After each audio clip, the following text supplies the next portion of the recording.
Let me ask you a question. Do you ever get writer's block? I feel like 4 out of 5 times you hear that question in audio YouTube, it's for a MIDI chord pack, but seriously, do you ever get writer's block? Well, someone once asked that question to Mark Twain, and he said, writer's block is merely a symptom of not having enough alternative methods of writing. And this is actually very true. Frequent bouts of writer's block may suggest that you should invest more time in learning more instruments or more tools for writing music or writing new genres of music. And today, I'm going to show you one of my favorite alternative music writing methods, node-based music, or algorithmic music. Some people even call them musical circuits. Oh, and Mark Twain didn't actually say anything like that. I just figured you were more likely to consider that sentence if I wrapped it up as a quote of his. In the 1980s, making music on a computer was a conceptual free-for-all. Some people wanted to come up with weird ways to recreate the experiences of writing musical compositions on paper, while others were all out inventing new methods of composition that worked within the computer's limitations, such as trackers. Then in 1989, Cubase introduced a virtual version of this. And the virtual piano roll stuck around as the default way for musicians to program music. And for good reason. The core functionality of a piano roll is pretty simple to grasp for anyone who has seen a piano and a histogram before. But now, over 30 years later, a lot of us sit in front of a piano roll or DAW, and if we're not immediately swept off of our feet by a solid idea or inspiration, we assume it's writer's block. This is probably more often a problem for musicians who don't play physical instruments like a guitar or a saxophone.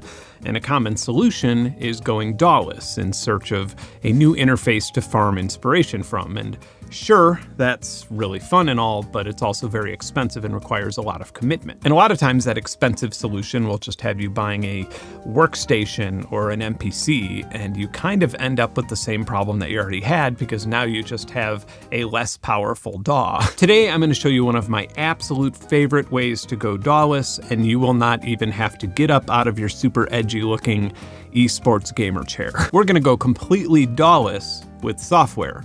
And by the way, if you don't know what DAW means, it means Digital Audio Workstation. I probably should have said that like 5 minutes ago, sorry. So back in 2007 or so, yeah, that's me, I got my hands on a Yamaha Tenorion, and I really liked the animated line concept in one of the sequencers. Then I came across Electroplankton, an experimental musical game for the Nintendo DS, and one of the modes or subgames in it was called Luminero, which was by far my favorite. The premise was simple. You could move the arrows to direct an animated note player, and then it would follow the arrows, each of which represented a different note.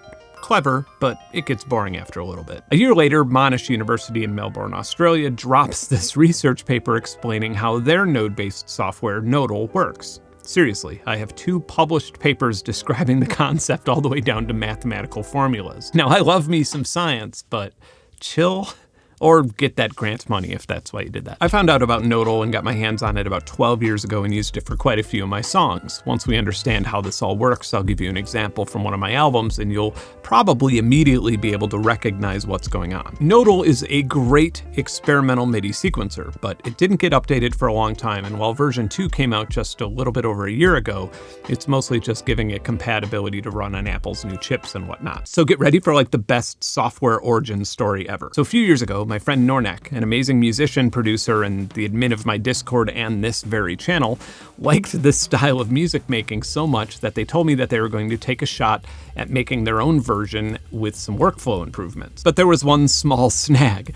They weren't a software developer. They didn't know how to code. So they taught themselves how to code and literally made the program. And it worked. The software is super stable, powerful, and highly reviewed. Which, by the way, is like teaching yourself Spanish by winning the election to be president of Argentina. It's like one of the most inspiring stories to just get out of bed, have faith in yourself, and get shit done. So that's what we're doing today, node-based music making with Midinous.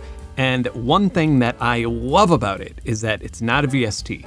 It doesn't use iLok. It's not on Plugin Alliance. It's on Steam, the gaming platform, and it kind of looks like a Super Nintendo game. The whole experience blends the music part of your brain with the part of your brain that gets hopelessly addicted to games like Factorio.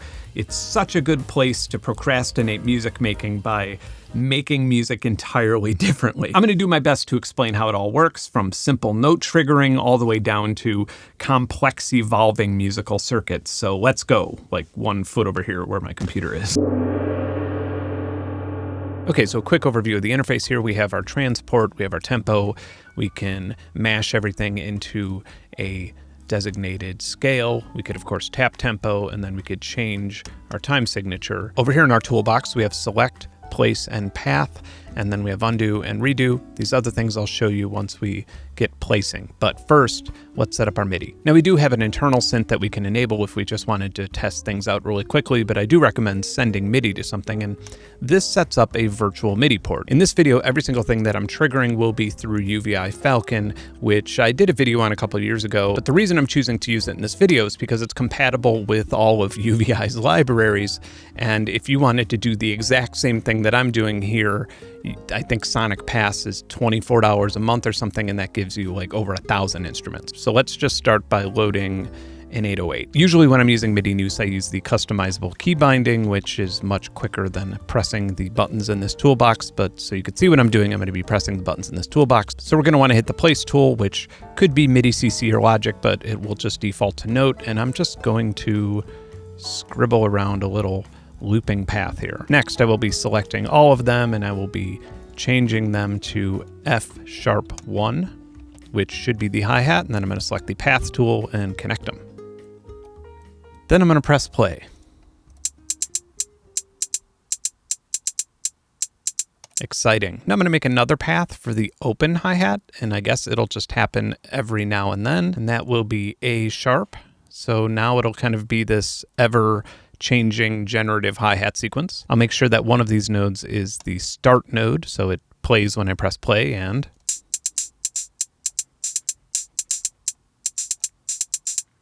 all right, this will be my little kick circle. And that will be C1. Now, if I wanted my snare and kick to stay in sequence with each other, like be part of the same pattern, I could either add a snare within here by just changing one of these notes, or I could create another one of the same size. I only want one of these to actually play the snare. So I'm going to select these and then hold down Shift, select this one and hit mute. And this will be the only snare that plays. However, this will be a start.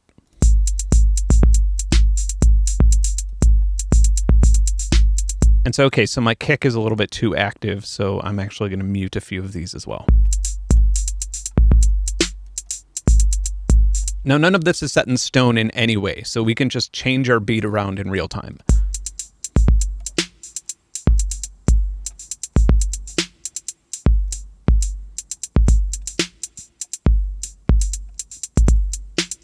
All right, let's bring in a synth bass from Wave Runner.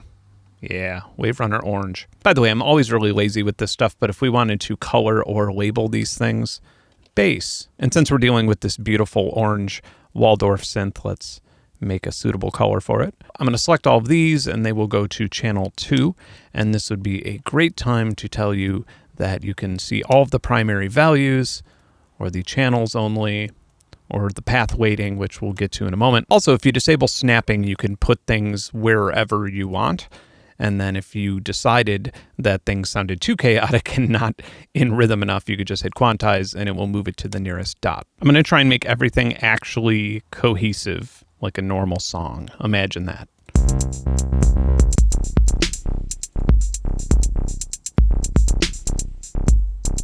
Ooh, you know what? Let's add in something with phase distortion synthesis.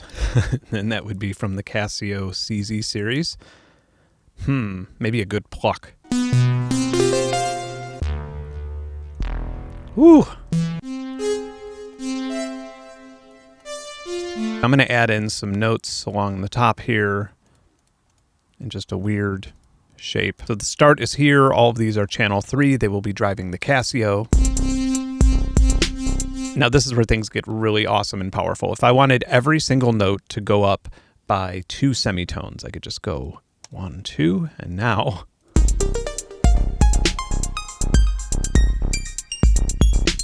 The same goes for velocity. If I wanted things to get a little bit quieter with each note,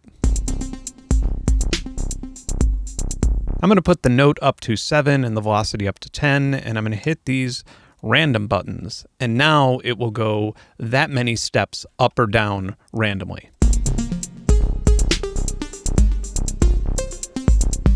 By the way, it's doing all of that in the alien scale up here. If we just wanted to move it to chromatic scale, it would sound much more random. But if we had multiple instruments and we set this to chromatic and selected all of these, we could actually set our root note and scale here. And we could actually have different root notes and different scales for different instruments. So let's just go with pentatonic minor.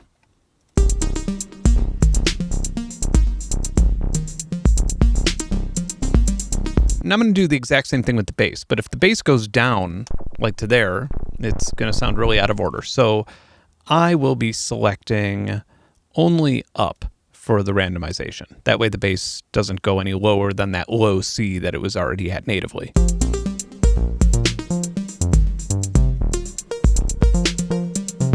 Now we need a string or a pad on top, so going to string machines would be the obvious way to go with that.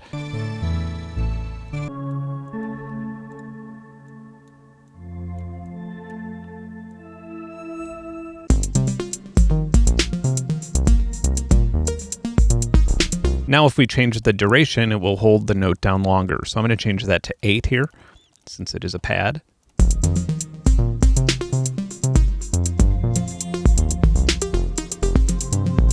If we just select everything, and if we wanted to change it to melodic minor, E, we can do that.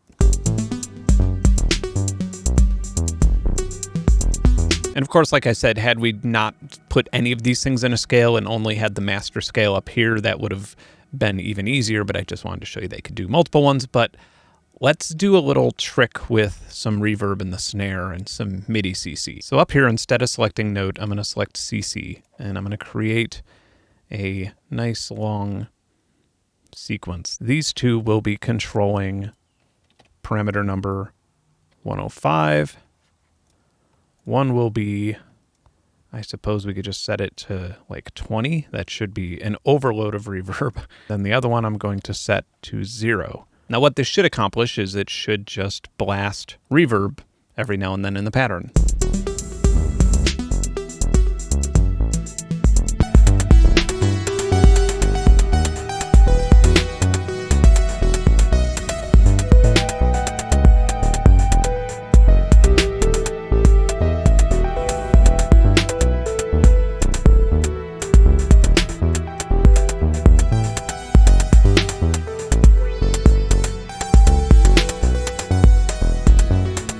I can guarantee you that I would have never written anything like that in a standard DAW. It sounds completely unlike any idea that I would come up with on my own. I've loaded up a German upright in Key Suite. So let's start with the note right here. And what it's going to do is trigger all of these different notes around it.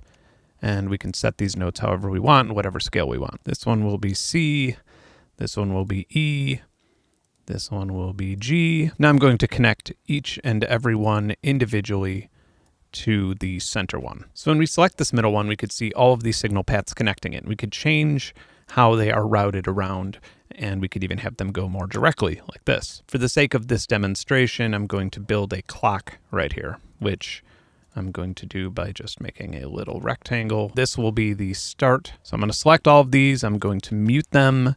Then I'm going to connect this to the center mother trigger thing. Now this is very important. I'm going to select this point, and this here means that it will send to each connection going out of it in sequential order.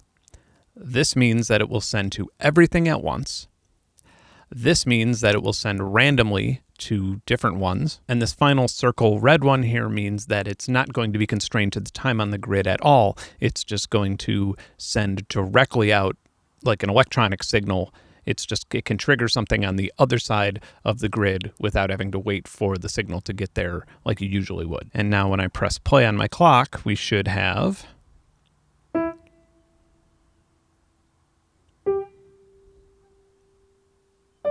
If I want to speed up my clock, I can just move these closer. Now, if what I just told you about all this doesn't make any sense, don't worry, we're going to demonstrate it all right now. All right, let's play with weighting really fast. Not like waiting in the water or weighting a table, but weighting as in heavy. So right now we're going in sequential order. Now let's say that I want this F sharp to play 3 times before it skips on to the B here. So I'm going to select that line, and then I'm going to add a weight of 3.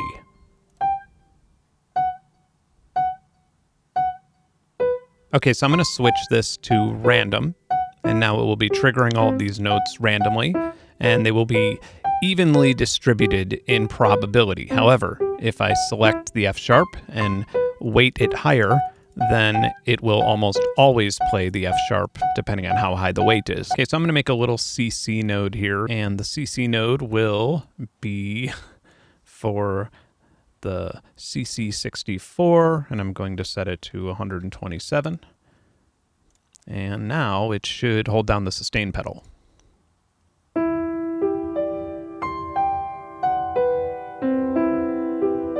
Right now I'm going to select all of the notes here. I'm going to change the velocity all the way down to 40, and then I'm going to randomize the velocity by 13. And let's build out some notes from this first C right here.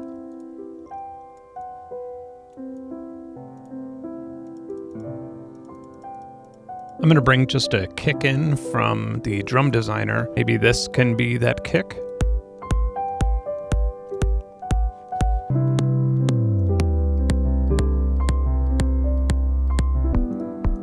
These will be my hi-hats. And I'll take this and send it down here, and then send it back up to there, and then connect all of these so we have a ta-ta-ta-ta.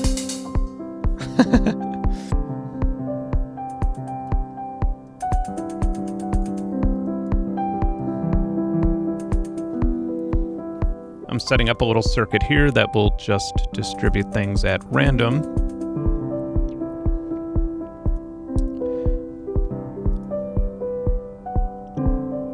Then I'll add a point here and a point here, and both of these points will distribute outward to everything, and I'm going to mute all 3 of these.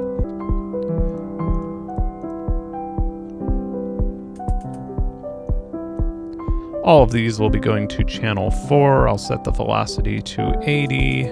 This will play a E minor. Maybe this one can play an A minor 7th. And I'm going to spread it to all of these. Have these distribute to all of the notes. But what I'm going to do here is reduce the frequency in which a signal is coming from here to here, because these are going to play very long drone chords over here in UVI drone. So I'm going to set a point here, and then I'm going to set 3 points here. All of these points will be muted.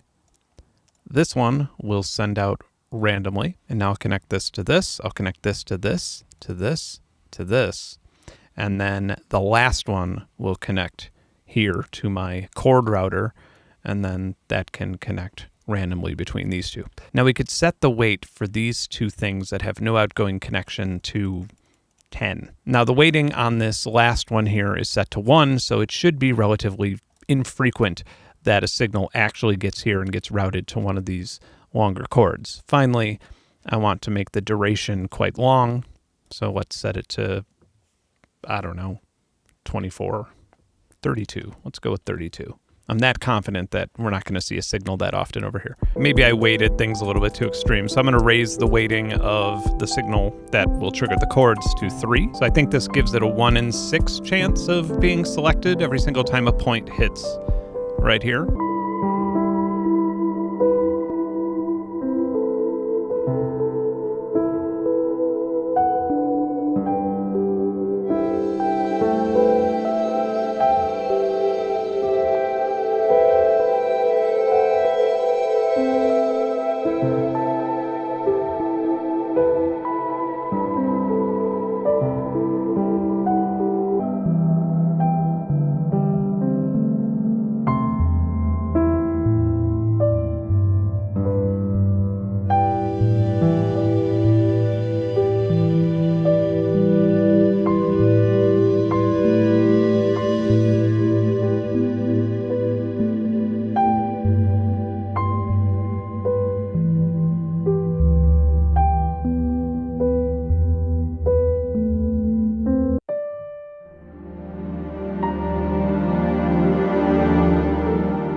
So as you probably have guessed, you can use this in a variety of different ways. It can be an easy way to spark inspiration, try some experiments, or completely fall into a deep logic puzzle to try and make something purposeful. All of the above are fun, and that's why we make music in the first place, right? By the way, both Midinous and Nodal have a trial version, and both are relatively affordable. Nodal is $50, Midinous is $25. Both run on Mac and PC, and Midinous has a Linux version as well. There are some pretty big differences in the workflow between the two, and despite starting with Nodal, I prefer Midinous now because I tend to work a bit faster in it. If you're on the fence at all, I recommend trying out the free trials of both and seeing which one works best for you. If you make anything with either, link to it in the comments or in the Discord because I love hearing how people use this stuff. Oh, and UVI Sonicpass is $24 a month or $240 a year with access to all of UVI's products, and there is a lot of stuff. And if subscription models isn't your thing, then you can still buy the licenses outright. You could pick out what you like from the subscription and then buy it the normal way when it goes on sale, or however you see fit. Now, if you've been around here for a while, you already know that I'm a big fan of Falcon, and it has actually replaced Contact, Serum, and Omnisphere for me, which I know is a big statement, but I could back it up if you want to battle. I don't want to VST battle anybody. Oh yeah, and as mentioned earlier, if you care, here's an example of how node-based sequencing has shown up in my released music in the past.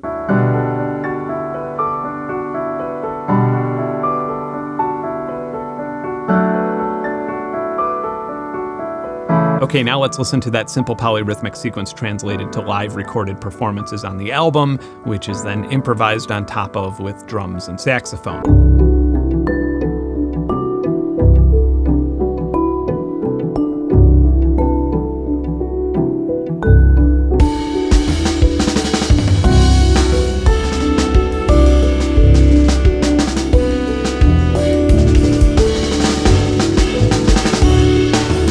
That's enough. If you like this video, if you learned anything and you want to join a community that is so awesome that it has users that produce software that I want to tell you about in future videos, and also unreleased music and audio assets and Discord and a well-organized monthly songwriting challenge that'll whip you into shape as a musician, then join my Patreon. All right, I'm out. See you soon. Go make something awesome.